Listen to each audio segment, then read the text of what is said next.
Bienvenidos a la unidad 5 del sistema digestivo de pediatría. En este tema vamos a tocar dos puntos bastante importantes, todo lo que son las infecciones gastrointestinales y deshidratación. Comencemos.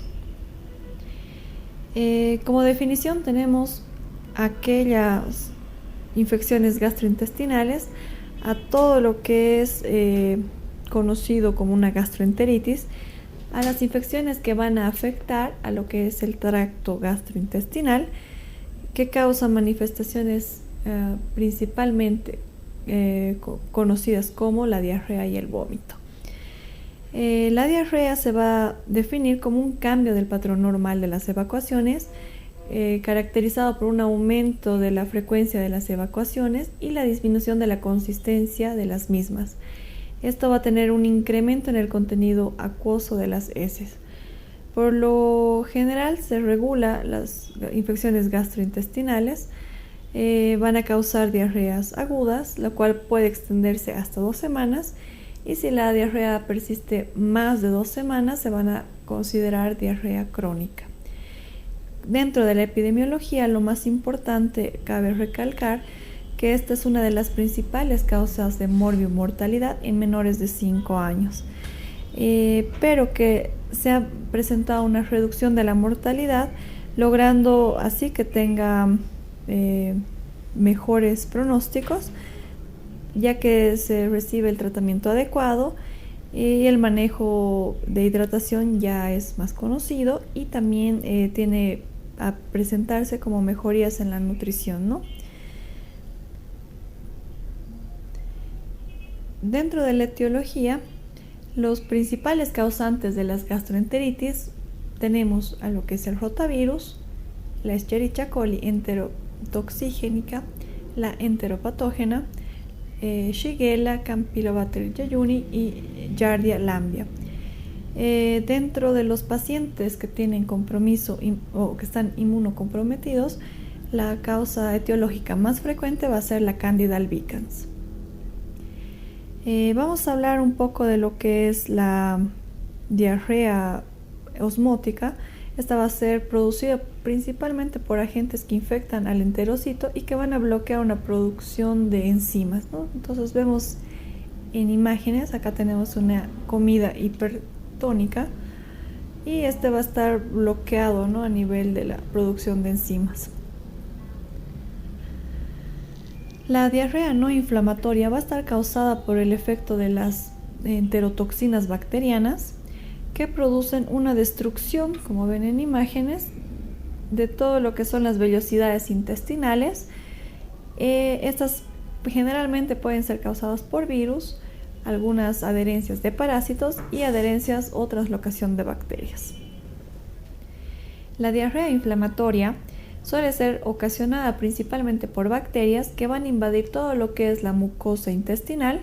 Tenemos en imágenes toda la parte de la mucosa va a estar invadida principalmente por bacterias que son las que más invaden la parte de la mucosa intestinal, ¿no? Acá tienen un cuadro como tal para poder diferenciar lo que es la escala de Bristow, para ayudarnos un poco con lo que es el cuadro clínico.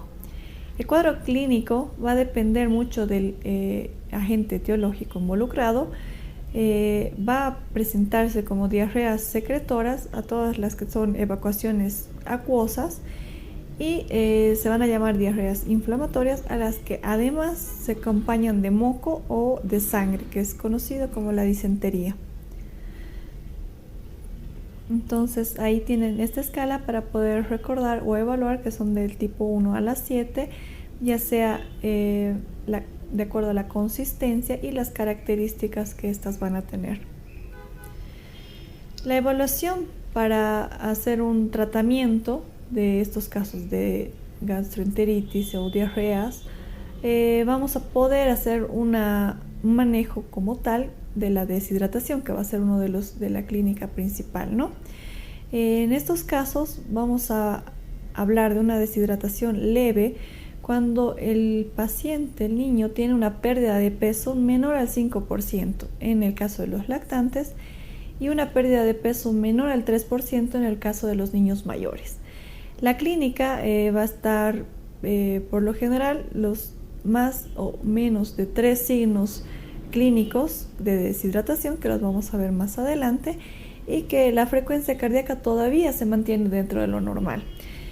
Hablamos de una deshidratación moderada cuando hay una pérdida de peso entre el 5 y 10% en el caso de los lactantes y del 3 al 6% en el caso de los mayores. La clínica también vamos a tener ya un poco más de datos de deshidratación, de unos 3 a 6 signos clínicos, pero este es característico que ya va a tener un compromiso a nivel cardiovascular, como es la taquicardia, y va a tener una disminución de la diuresis, ¿no? Que es otro hallazgo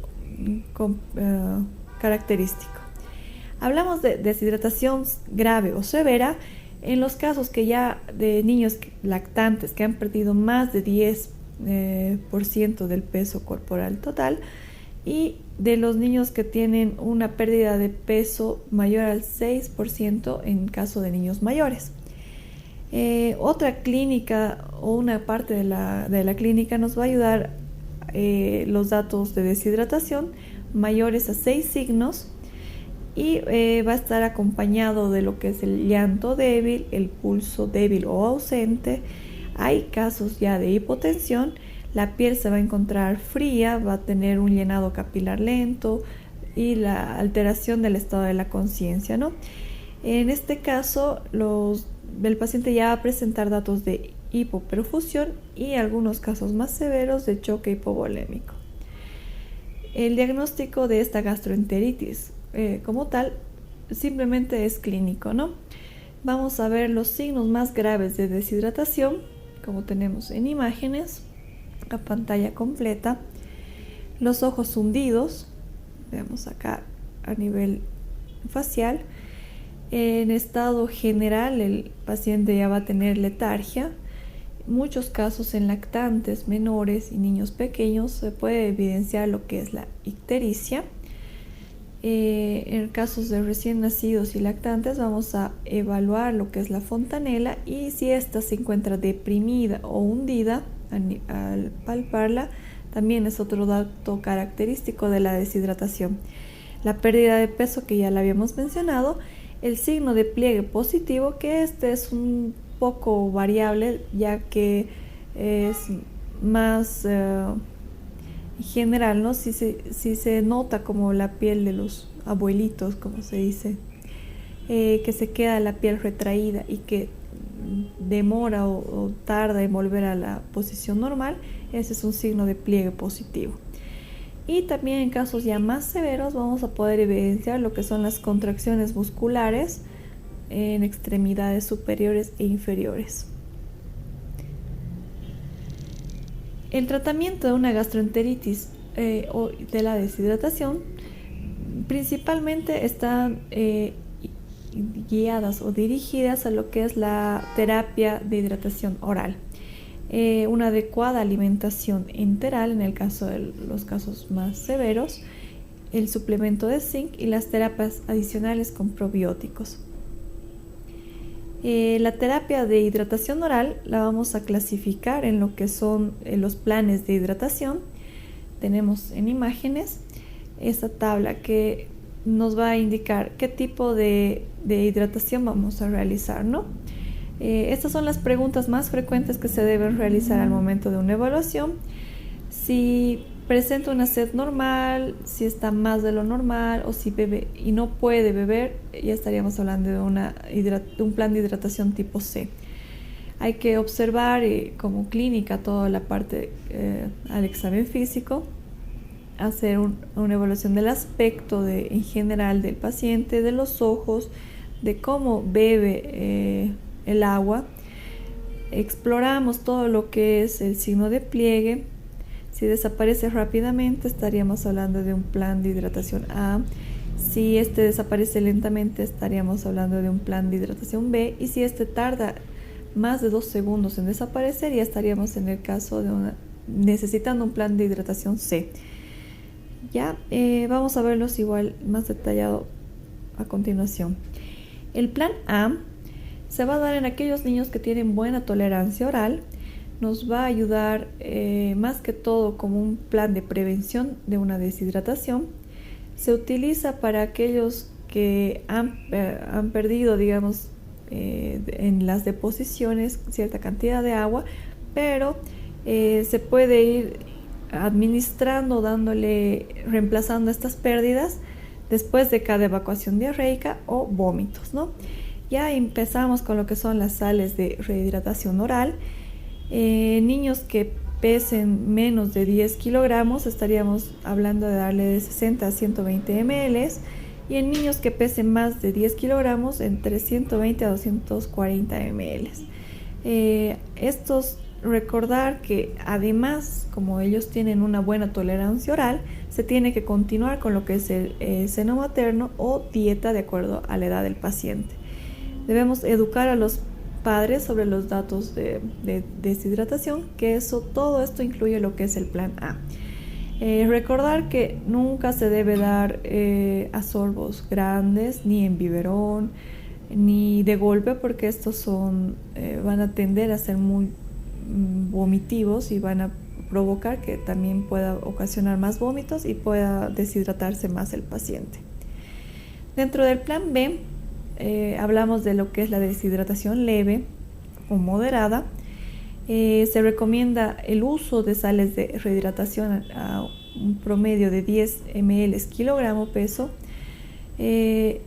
y dependiendo el tiempo de absorción, ¿no? Si él tiene una buena tolerancia, se debe ir administrando de forma paulatina en el transcurso de 4 horas, ¿no? El plan B, la característica es que esta está supervisada, está siendo guiada por un personal de salud. Se tiene que dar de una forma gradual, con la ayuda de una taza, como vemos en la imagen, con una cucharilla, un gotero, para evitar la incidencia de vómitos. Y al concluir se debe reevaluar al paciente para poder ver si tiene una buena mejoría. Pasamos al plan A y es un tratamiento ambulatorio. Si no tiene buena tolerancia y persiste con los vómitos y las deposiciones, pasamos al plan C. El plan C de rehidratación, hablamos de pacientes que no tienen buena tolerancia oral, que persisten con lo que son los vómitos, las deposiciones diarreicas, y que no hay otra solución que hacer una terapia de rehidratación intravenosas. Esta debe incluir el requerimiento basal de acuerdo al peso y a la edad del paciente, para poder evaluar lo que son los líquidos y electrolitos, dependiendo del déficit que tenga. Entonces acá ya vamos a pedir lo que es un análisis de electrolitos, un ionograma, hacer las tablas que vamos a verlas más adelante de requerimiento basal. Acá tenemos en general, según el grado de deshidratación del paciente, vamos a definir el tratamiento. Si es un plan A, en el caso de una diarrea aguda sin deshidratación.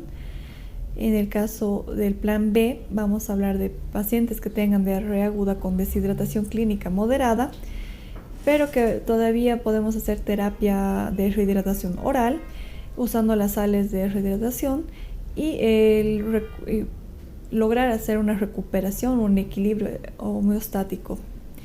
Mientras que el plan C ya vamos a tener que hacer una terapia en casos de diarrea aguda con deshidratación grave o pacientes que ya están con shock, y el objetivo principal es evitar la deshidratación rápidamente. También podemos hablar de lo que habíamos mencionado, que se puede dar el suplemento de zinc. Por lo general se da una dosis de 10 miligramos en menores de 6 meses y 20 en el caso de mayores de 5 años, menores de 5 años. Eso se tiene que dar de vía oral alrededor de un promedio de 10 a 14 días. Este zinc va a ayudar a reducir la duración del episodio de la diarrea y que se vuelvan episodios resistentes, ¿no? Por lo que se recomienda darlo de más de 7 días, ¿no? Los probióticos, estos son otros parte del tratamiento de la deshidratación, que nos va a ayudar a mantener la barrera intestinal. ya que van a permitir a los patógenos sitios de anclaje, nutrientes, metabolitos de nutrientes y ácidos biliares, ¿no? Estos van a ayudar a la maduración de la inmunidad intestinal, nos va a ayudar con lo que es la reducción de la frecuencia de la diarrea y va a estimular una respuesta inmunitaria o una producción de los anticuerpos inmunoglobulinas A. Los probióticos han demostrado tener más efecto, mejor a manejo con la diarrea son los lactobacilos, ¿no? Aquí les dejo una lista de todos los lactobacilos que han sido los más conocidos y que tienen mejores efectos demostrados. Los antidiarreicos, como parte del tratamiento, vamos a tener a lo que es el subsacilato de bismuto, que van a ayudar a modificar la secreción intestinal, la colestiramina, que nos va a ayudar uniéndose a las sales biliares, que puede producir que las diarreas, en aquellas diarreas que son coleríticas, para poder disminuirlas, ¿no? La diosmectita, que esta se va a adherir a lo que es el moco intestinal y a los virus, bacterias y toxinas, impidiendo que se hagan esta acción, que cumplan su acción patógena, y disminuyendo también la parte de la diarrea y gasto fecal.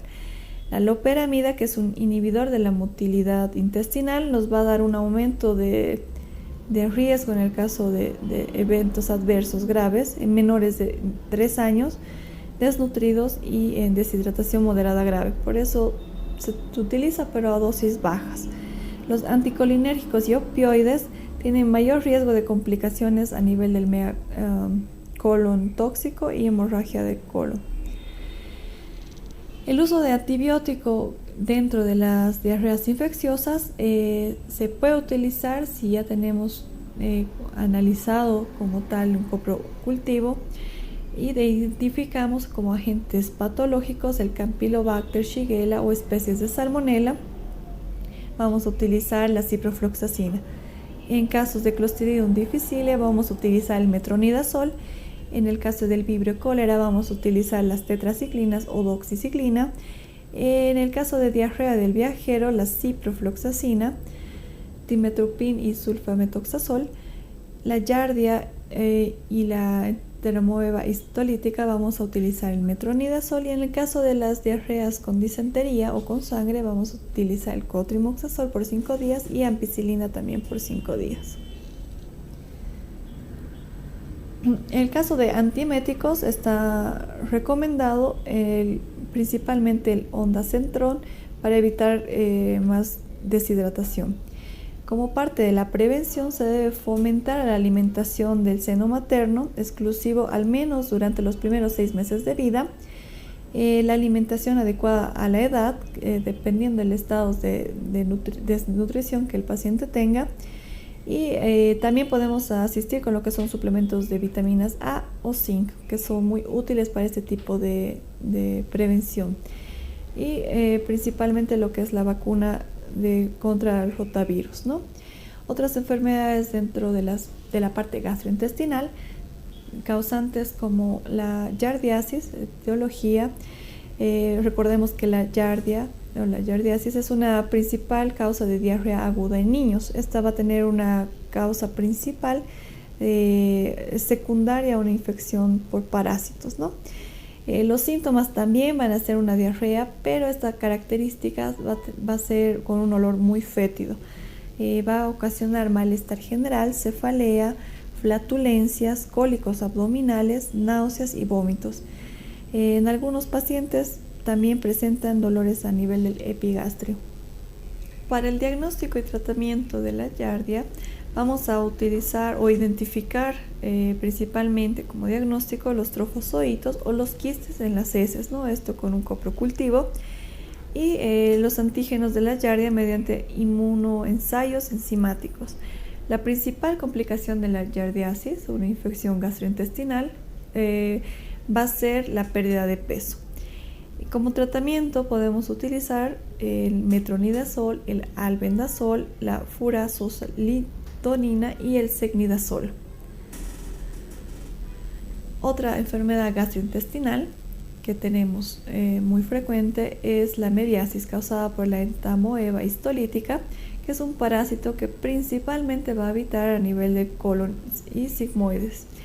Estos trofozoitos, como vemos en imágenes, se van a adherir a las células epiteliales y van a causar citólisis mediada por secreciones de toxinas y enzimas e invasión tisular. Cuando estas lesiones de las toxinas llegan a la capa muscular del intestino, el trofozoito va a penetrar los vasos sanguíneos, erosionando las paredes, y puede llegar a hacer un viaje a través de la circulación enterohepática. En algunos casos puede salir de esta circulación y ocasionar lo que es el daño hepático renal, cerebral y pulmonar.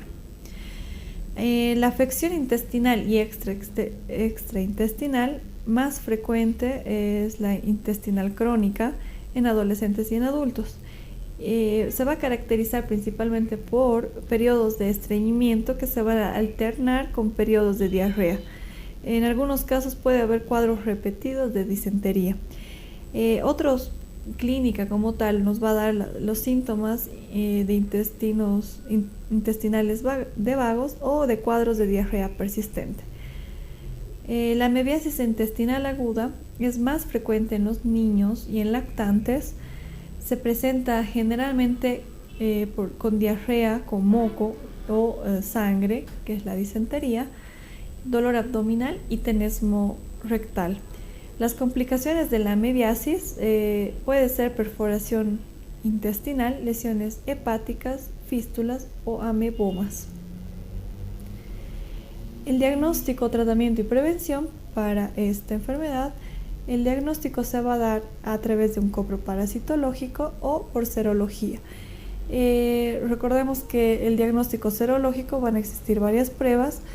Y entre otros exámenes complementarios adicionales podemos solicitar lo que es un colon por enema, gamografía, ultrasonidos, radiografías simples de abdomen.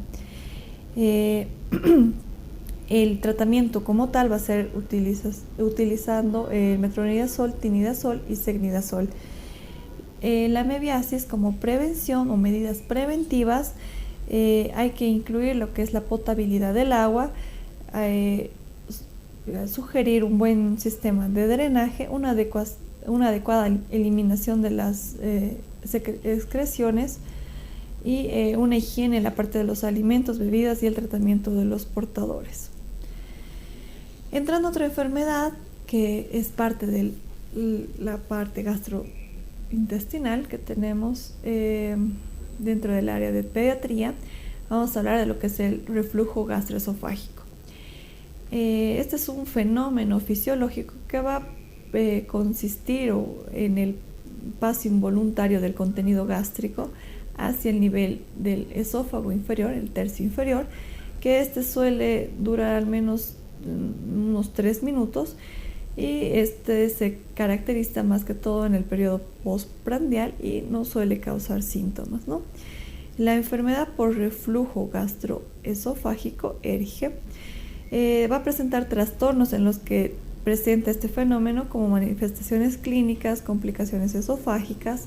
Cuando ya es persistente, daña a nivel de la mucosa del esófago, puede presentarse desde una esofagitis erosiva, estenosis, hasta un caso de esófago de Barrett. Complicaciones extraesofágicas pueden haber como la neumonía, asma, bronquitis crónica, bronquiectasias, fibrosis pulmonar, EPOC, laringitis, entre otras. ¿Cuáles son los mecanismos fisiológicos del antirreflujo, ¿no? Dentro de lo normal, el organismo tiene mecanismos fisiológicos como la motilidad esofágica, la gravedad, que eso también ayuda a que los alimentos por gravedad vayan descendiendo. Va a haber un mecanismo de aclaramiento esofágico. El vaciamiento gástrico va a ser en función a las contracciones antrales, una producción de moco y prostaglandinas, y factores que van a ayudar a nivel de los epitelios, que van a actuar como protectores de la mucosa con un ácido y la presencia de reflejos neurológicos, ¿no? Esto va a ser una protección de la vía aerodigestiva. Dentro de los mecanismos fisiológicos de antirreflujo anatómicos, la longitud del esófago como tal, intraabdominal, las membranas frenoesofágicas también van a ser otro mecanismo anatómico, y los ángulos de His. Vamos a tener una variabilidad de gradiente de presión luminal gástrica entre 5 miligramos de mercurio, y la presión del esfínter esofágico inferior, que esta produce una presión de 10 a 30 miligramos de mercurio. Dentro de la clínica, en el caso de los neonatos y lactantes, principalmente se va a presentar como la regurgitación y los vómitos, ¿no? Habíamos hablado anteriormente que estos pueden persistir durante el crecimiento y ocasionar a la larga desnutrición, que ya hablaríamos como una enfermedad del reflujo gastroesofágico. En el grupo de menores de 5 años, este va a tener un caso más frecuente de regurgitación, de vómitos, acompañados de dolor abdominal y rechazo al alimento. En niños mayores se va a presentar casos de pirosis, dolor retroesternal, dolor a nivel del epigastrio, y que puede aparecer con manifestaciones extraesofágicas, ¿no? Muchas veces en estos casos se va a presentar lo que es la regurgitación o vómitos en proyectil, ¿no? Pero esto nos indica que hay un reflujo emético de la regurgitación. Otro dato clínico como tal nos va a dar el síndrome de Sandifer, que es más que todo un trastorno neuroconductual asociado a la enfermedad de reflujo gastroesofágico, que va a estar caracterizado por la hiperextensión del cuello, la cabeza y el tronco, ¿no? Los síntomas que nos deben alarmar ante una complicación de una ERG va a ser la pérdida de peso, la disfagia, el caso de que ya presente sangrados, anemia y dificultad para respirar. Y muchas veces la dificultad de lo que es la alimentación. Para el diagnóstico como tal, tenemos una serie de exámenes complementarios. Se podría hacer una medición del pH en 24 horas para poder ver la sensibilidad al diagnóstico, ¿no? Esto por lo general se define como un reflujo de ácido en la presencia de contenido del pH menor a 4 a nivel del esófago, y va a tener esto una duración de estudio más o menos de un periodo durante más o menos el 5%, ¿no? Además, se pueden hacer otros exámenes complementarios, como lo que es la serie esófago-gastroduodenal, que se va haciendo con radiografías y medios de contraste, y evaluar si esta tiene alguna alteración a nivel esofágico. Otro dato importante que también nos ayuda como diagnóstico es realizar una endoscopía y poder evaluar el estado de todo lo que es internamente el esófago. Dentro del tratamiento médico vamos a principalmente hablar de lo que es la dieta, evitando o disminuyendo la sensibilidad a las proteínas de la leche. Estos van a ocasionar, digamos, que se disminuya la regurgitación y que también nos disminuya los episodios de reflujo. La posición prona, que esto todavía está debatible, ya que se asocia muchas veces al síndrome de muerte súbita del lactante, que también es como una recomendación, digamos, colocar al lactante a un costado para evitar que se pueda broncoaspirar, ¿no? Los fármacos que se emplean o se utilizan para la parte de manejo médico, estaríamos hablando de lo que son los antagonistas de los receptores de histamina 2, como lo que es la ranitidina, y los inhibidores de la bomba de protones, como el omeprazol o el lansoprazol. Estos nos van a ayudar a aliviar los síntomas, y va a tener un máximo efecto supresor del ácido, por lo menos hasta el cuarto día iniciado el tratamiento de terapia como tal. Tenemos en esta imagen, el cuadro que está a continuación, cómo es el manejo quirúrgico de una duplicatura gástrica para los casos requieran, digamos, de un tratamiento ya quirúrgico avanzado para los casos de enfermedad de reflujo gastroesofágico que son avanzados, ¿no? Hablando un poco de lo que es la hipertrofia hipercalórica, vamos a indicar que es una de las principales indicaciones de cirugía en los lactantes, ya que se trata muchas veces de una patología que se caracteriza por la hipertrofia de las paredes o el engrosamiento de las paredes de la capa muscular y circular y longitudinal del píloro, ¿no? Entonces tenemos esta imagen, como vemos el agrandamiento anormal de lo que es el píloro, y por eso va a producir una hipertrofia a este nivel. Como clínica, dentro de lo que vamos a ver, se va a presentar principalmente el vómito postprandial de características no biliares en lactantes, como vómitos en proyectil, ¿no? La palpación del músculo hipertrófico a nivel del cuadrante superior derecho nos va a dar otro dato clínico como tal. Este se palpa y se denomina como el signo de oliva, porque va a cubrir lo que es la pared del píloro, ¿no? Por lo general esta lesión se puede palpar o se puede sentir como una lesión firme, móvil, y que está alrededor de unos 2 centímetros en este cuadrante superior derecho del abdomen.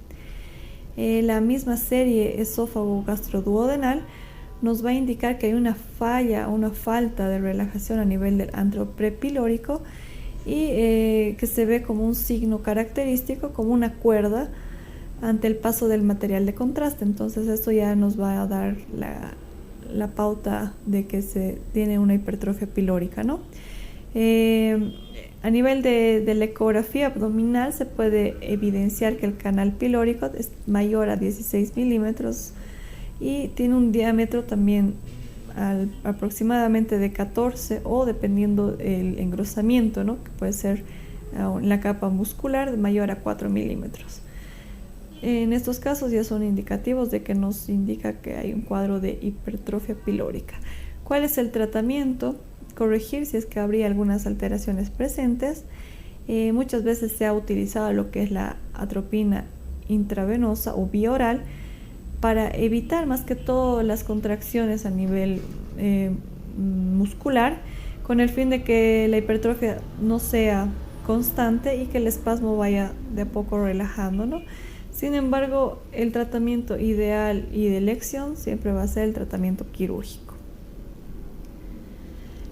Acá tenemos una tablita que la vamos a ver a pantalla completa, de lo que es las enfermedades que cursan también con los vómitos en pediatría, que son bastante frecuentes, de acuerdo a la edad, de acuerdo a la clínica, al diagnóstico y el tratamiento que se debe hacer en cuanto a estas, ¿no? Tenemos la tabla comparando lo que es la enfermedad del reflujo gastroesofágico, la estenosis hipertrófica del píloro, y en el caso de los niños que presentan alergia a proteínas de la leche de vaca. Con eso terminamos todo lo que es la parte gastrointestinal, esperando que revisen un poco más profundo estos temas. Nos vemos para el siguiente módulo. Gracias.